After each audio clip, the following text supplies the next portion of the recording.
माँ चली अमेरिका। निधि का नेचर बचपन से ही शर्मिला था। वो ना ज्यादा लोगों से बात करना पसंद करती और ना ही ज्यादा मिलना जुलना। निधि, ये पैसे ले जरा और बाजार से चीनी तो ले आ। नहीं माँ, मैं नहीं जाऊंगी, मुझे शर्म आती है, आप ही चले जाओ ना। अरे पता नहीं क्या करेगी ये लड़की, जीवन में कभी कुछ किया ही नहीं सिवाय पढ़ाई और घर के कामों के। इसकी शादी भी आसपास ही कहीं करवा दो, दूर जाकर इसका गुजारा कैसे होगा। निधि सुनती सबकी, समझती भी, लेकिन चुप करके रह जाती। एक दिन पिता के दोस्त अपने परिवार के साथ निधि के घर खाने पर आते हैं। उनकी बेटी बहुत ही स्मार्ट होती है। निधि बेटा, वीणा के साथ बात करो, देखो अंकल की बेटी भी आई है उनके साथ। निधि वीणा के साथ वहीं बैठ जाती है। चलो ना अंदर चलते हैं, यहाँ कहाँ बड़े लोगों के बीच बैठे। निधि माँ की तरफ देखती है और अंदर चली जाती है।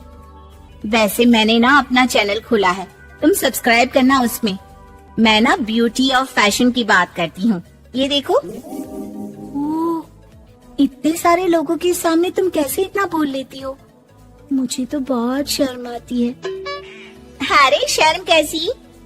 खैर, सीधी सादी सी निधि, उसकी शादी हो जाती है राकेश से। राकेश एक स्मार्ट लड़का था, उसे घूमना फिरना पसंद था, लेकिन निधि का शर्मिला व्यवहार वो समझ जाता है।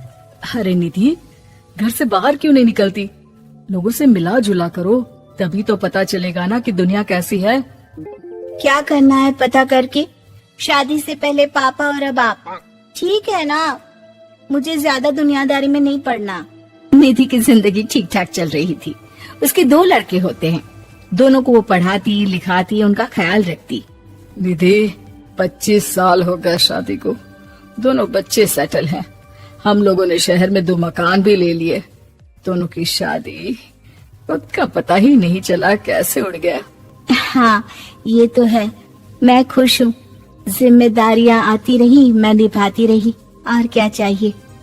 देखो, मैंने सोचा है कि अब हम लोग अमेरिका जाकर रहेंगे। यहाँ की जिंदगी तो जी ली, वैसे मुझे वहाँ बहुत अच्छी नौकरी मिल रही है। मैं कैसे चलूंगी? मुझे वहाँ का कुछ नहीं पता। अब तो जानते हैं ना कि मैं घर से बाहर ही कम निकलती हूँ। अरे तो क्या हुआ, वहाँ भी घर में ही रहना है ना, मैं हूँ ना, नौकरी करूँगा। निधि मान जाती है और पति के साथ अमेरिका चली जाती है। माँ, तुम्हारी बहू को बच्चा होने वाला है, तो क्या तुम 2 महीने के लिए यहाँ आ सकती हो? मुझे तुम्हारी बहुत जरूरत है, मैं टिकट भेज देता हूँ। हाँ हाँ, ये तो बहुत खुशी की बात है। मेरा भी मन सबसे मिलने का कर रहा था, पर क्या माँ पर? अब मैं आऊंगी कैसे? पापा से बात करती हूँ। देखो माँ, प्लीज बहाना मत बनाना, तुम जानती हो ना इस वक्त में मैं किसी पर भरोसा नहीं कर सकता हूँ। निधि पति को सारी बात बताती है। क्या आप भी चलेंगे? निधि, आने जाने में बड़ा खर्च हो जाएगा, ऊपर से मुझे यहाँ छुट्टी नहीं मिलेगी। बहू पर वक्त ऐसा है कि तुमको तो जाना ही पड़ेगा। मैं अकेले दुकान तक तो नहीं जा पाती, इतनी दूर भारत कैसे जाऊंगी? मुझसे नहीं होगा।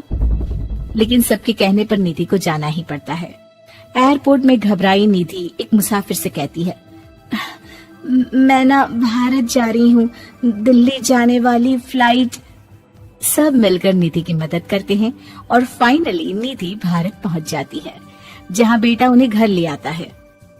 वाह माँ जी, यहाँ तो मैं भोपाल तक नहीं जा पाती, आप अमेरिका से आ गई। भाई चालाकी तो औरतों में होनी ही चाहिए, यहाँ हम बुद्धू के बुद्धू रह गए। निधि इतनी दूर और लंबा सफर करके थक जाती है, वो चुपचाप बैठ जाती है। बैठना नहीं है माँ जी, बच्चा पकड़ना है, ये लीजिए। और हाँ, घर का काम तो मैं करूँगी नहीं, जानती है ना शरीर कच्चा सा है, तो मुन्ने को सुलाकर कुछ बना लीजिएगा। निधि को बहू का व्यवहार बहुत बुरा लगता है। जैसी भी थी, पिता और पति की हमेशा लाडली रही थी निधि। निधि बेटी की तरफ देखती है। माँ, वो काम वाली कोई मिल नहीं रही है ना, मैं देखने की कोशिश तो कर रहा हूँ, जैसे ही मिल जाएगी वो संभाल लेगी सारा काम। अरे कैसी बात कर रहे हो? जब पहले मैंने कहा था कि अमेरिका से इनके टिकट में जो पैसा खर्च कर रहे हो उतने में नौकरानी रख लो, तो नहीं, मेरी बात पर विश्वास नहीं था। कि ना ना कोई मेरे बच्चे को अच्छे से नहीं संभालेगा। अब इनका भी खर्चा और नौकरानी का भी खर्चा। अरे ना जी ना, मैं नहीं संभाल सकती। निधि जैसे तैसे 2 महीने रहकर वापस अमेरिका चली जाती है, लेकिन वहां जाते ही जैसे राकेश उसे देखता है उसके गले लग जाता है। ये क्या हालत बना रखी है निधि, कैसी लग रही हो? खाना नहीं खाती थी क्या? क्या हो गया? निधि पति से कुछ नहीं कहती, बस रोती ही चली जाती है। मैं नहीं चाहूंगी कभी भी भारत, आप मुझे हमेशा यहीं रखना अपने पास। राकेश बेटे को फोन करता है। तुम्हारी माँ की जो दुर्दशा करके तुमने भेजा है ना, मुझे पता होता तो मैं अपनी बीवी को कभी तुम्हारे पास नहीं भेजता। पापा, आप तो रीना का नेचर जानते हैं ना, वो माँ पर हावी रहती थी। अब मैं तो ऑफिस चला जाता था, वो माँ पर जुल्म करती है और माँ भी इतनी सीधी है कि चुपचाप सहती रही। मुझे माफ कर दीजिए पिताजी। खैर, राकेश कहता भी क्या, प्यार दुलार के साथ अपनी निधि को संभालने में लग जाता है। लेकिन कहते ना, वक्त हमेशा एक सा नहीं रहता। अमेरिका में ही राकेश की मृत्यु हो जाती है और निधि अकेली रह जाती है। बड़ा बेटा कहता है, माँ भारत चलो ना, हम लोग साथ रहेंगे। निधि को जैसे ही वो सब सीन्स याद आते हैं वो परेशान हो जाती है। समझ में नहीं आता कि पति के बिना अब जीवन कैसे चलाएगी। मैंने सारा जीवन घर का काम किया, घर देखा और जिंदगी चलाई, लेकिन जिस घर में रही सबने प्यार दिया, मैं वहां नहीं जाना चाहती। तभी राकेश जिस कंपनी में काम करता था उसका मालिक निधि के घर आता है। वो भी भारतीय ही होता है। दीदी, राकेश ने आपके बारे में बताया था। जब से आप भारत से लौटी थी उसे आपकी बहुत चिंता रहती थी, इसलिए उसने मुझसे कहा था कि कभी अगर वो ना रहे तो मैं आपको ये पैसे दे दूं। और हाँ, हम लोगों की कंपनी में आपके लिए नौकरी भी है। निधि पति के पैसे देखकर मन में तसल्ली करती है और नौकरी के लिए हाँ कर देती है। अरे पागल है क्या माँ, कैसे नौकरी करोगी? ये अमेरिका है, दिल्ली नहीं। वहाँ तो तुम घर से निकल भी नहीं पाती थी, यहाँ कैसे? मेरे पति, मेरे पिता मुझे खुश देखना चाहते थे। वो लोग जब तक थे मुझे किसी चीज के लिए ना फोर्स किया, ना कभी कमी होने दी। पर अब मुझे जीवन जीने के लिए घर से निकलना ही होगा।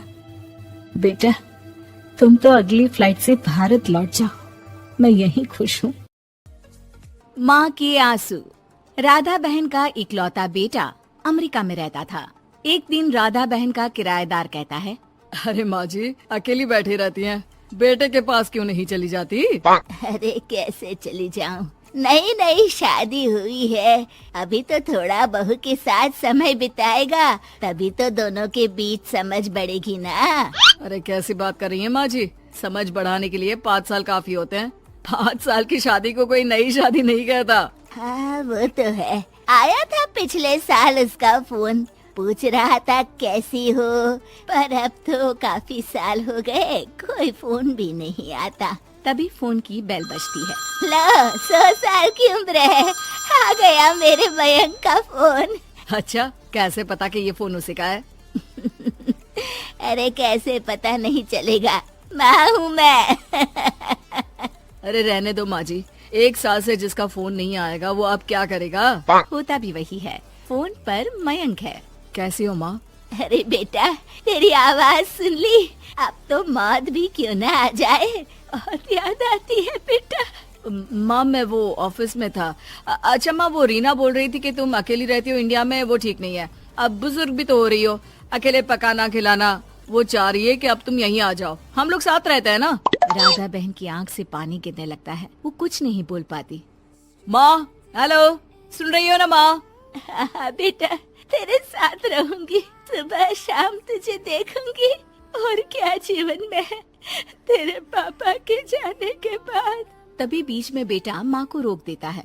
हाँ हाँ ठीक है माँ, तो मैं आता हूँ अगले हफ्ते तुम्हें लेने के लिए। राधा बहन को तो मानो बुढ़ापे में किसी ने पंख दे दिए हो, उड़ी जा रही थी पूरे मोहल्ले में। अरे वो मयंक आ रहा है, अब तो अमेरिका जा रही हूँ मैं, वहीं रहूंगी। अच्छा है मौसी, आपका जीवन देखकर तो मुझे भी रोना आ जाता था। कोई बात नहीं मौसी, देर से ही सही, सब अच्छा होने वाला है अब। राधा बहन दौड़ दौड़ कर सामान ला रही थी। अरे इतना सामान तो 2 साल में भी कभी नहीं खरीदा जो 2 दिन में लिए जा रही हो मौसी। अरे बेटा आ रहा है ना अमेरिका से। अच्छा अच्छा, तो पकवान बनाने की तैयारी चल रही है। हाँ बिल्कुल, उसको बेसन के लड्डू बहुत पसंद है। रात भर भूनना तलना ये सब प्रोग्राम चलता रहता है राधाबेन के घर में। और फिर वो दिन भी आ जाता है जब बेटा घर आता है। कौन? माँ, मैं मयंक। ये घर का क्या हाल बना रखा है, न सफाई न धुलाई, कैसा लग रहा है ये घर? घर तो ऐसा ही था बेटा, हमेशा से। बस तू थोड़ा कमजोर लग रहा है। क्या हुआ बेटा? ये कमजोर नहीं, फिट होता है माँ। वैसे और बता, क्या हाल है तेरे? बेटे के मुंह से हाल पूछने का अंदाज भले ही फॉर्मेलिटी वाला हो, लेकिन राधा बहन की आंख फिर भर आती है। अरे यार, ये तुम्हारी हर बात पर रोने की आदत न जाने कब जाकर खत्म होगी। सही कहती है रीना तुम्हारे लिए। रीना बहू क्या कहती है मेरे लिए? यही के बस यही एक आदत है तुम्हारी माँ की, इमोशनल ब्लैकमेल। अरे यार, अब इसमें रोने की क्या बात है? ना ना कुछ नहीं, बहुत दिन बाद तो घर आया ना तो क्या रोएगी? हाँ क्यों? अच्छा ये ले, तेरे लिए रात भर बैठकर ये बेसन के लड्डू बनाए हैं। और ये अचार तुझे बहुत पसंद है ना? पसंद है नहीं माँ, पसंद थे। अब तो फिटनेस के लिए ये सारी फालतू चीजें मैं खाता भी नहीं हूँ। ये फालतू चीजें खाकर ही तो तू बड़ा हुआ है बेटा। अब रहने दे माँ, क्या क्या खिलाकर बड़ा क्या है, मुंह मत खुलवा। कौन देशी घी में शक्कर डालकर पराठे के साथ खाता है? वो तो तुझे पसंद थे ना बेटा, तभी तो बनाती थी। नहीं बनाती थी तो रोता था तू। अरे तो रोने देती ना माँ, अब सारी समस्या उसी खाने से है शरीर में। वो तो भला हो रीना का, जो हेल्दी डाइट देकर सब मेंटेन कर रही है। राधा बहन बेटे की आने की खुशी में इतनी दीवानी थी कि उसे बेटे के बात का अंदाज और लहजा समझ में ही नहीं आ रहा था। अच्छा अच्छा रुक, पालक वाली दाल बना देती हूँ। रहने दे माँ, मैं होटल से ऑर्डर कर देता हूँ। इतने साल बाद होटल का खाना, माँ के खाने की याद नहीं आती थी। अरे माँ, फिर इमोशनल डायलॉग, प्लीज माँ। अच्छा सुन, बहुत कम वक्त है हम लोगों के पास, जल्दी जल्दी सारी पैकिंग कर ले। और हाँ, इस घर को बेचना होगा। कैसी बात कर रहा है? तेरे पापा और मैंने एक एक पाई जोड़कर इस मकान को बनाया था। हाँ पर तू जा रही है ना, फिर कौन मेंटेन करेगा? कैसे क्या होगा माँ? मैं तो अब इंडिया आऊंगा भी नहीं। बेटा तो सो जाता है, लेकिन माँ घर का एक एक कोना घूम घूम कर देखती है। सही बात है, क्यों मोह माया जोड़ रही हूँ मैं इस घर से? आखिर बेटे के साथ रहना ही तो होता है हर माँ बाप को, लेकिन इनकी यादें हर एक कोने में है। खैर, औने पौने दामों में घर को बेच बेटा और माँ एयरपोर्ट के लिए रवाना हो जाते हैं। माँ यहीं बैठ, मैं अभी आया। नहीं नहीं बेटा, मैं साथ रहूंगी, पहली दफा आ रही हूँ ना। अरे माँ, टिकट, बोर्डिंग, सामान, चेक इन, 10 काम है, करके आ रहा हूँ ना। ठीक है, जल्दी आ जाना, यहाँ घबराहट होती रहेगी। बेटा माँ को समझाकर चला जाता है। माँ बैठी रह जाती है, लेकिन बेटा आता ही नहीं। एयरपोर्ट के लोग बताते हैं कि इस नाम का लड़का तो कब का अमेरिका की फ्लाइट लेकर उड़ चुका है। माँ किसी तरह अपने बीके हुए मकान में ही आ जाती है। मुझे कुछ दिन रहने दो, पता नहीं क्या हुआ, हो सकता है कोई मजबूरी हो बेटे की। नया मकान मालिक कहता है, अरे माँ जी, कमरा तो मैं आपको दे दूँ, पर भाड़े का क्या? पति की पेंशन भी है भैया। ठीक है, आप आराम से रहिए, लेकिन एक बात बताइए, आप किसी रिश्तेदार के घर क्यों नहीं चली जाती? अरे कैसी बात कर रहे हैं आप? मेरा बेटा कभी भी आ सकता है, अगर मैं उसे यहाँ नहीं मिली तो।